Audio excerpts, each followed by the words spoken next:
Hi, my name is Ali Tregunno, and I am fourth generation of ownership in Halifax Seed.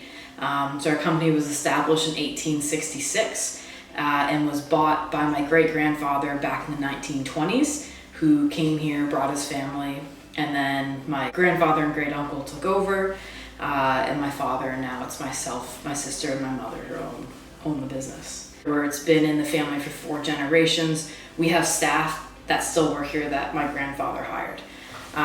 So it's a really unique situation to have staff that have worked under 3 generations of our family.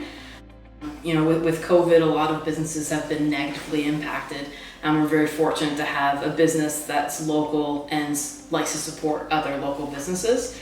You know, our goal is to always grow and expand our business, and this allows us to maintain our company here in St. John and continue to grow with the hopes of adding more jobs and keeping the money local. My name is Ali Tregunno, and I'm a small business owner.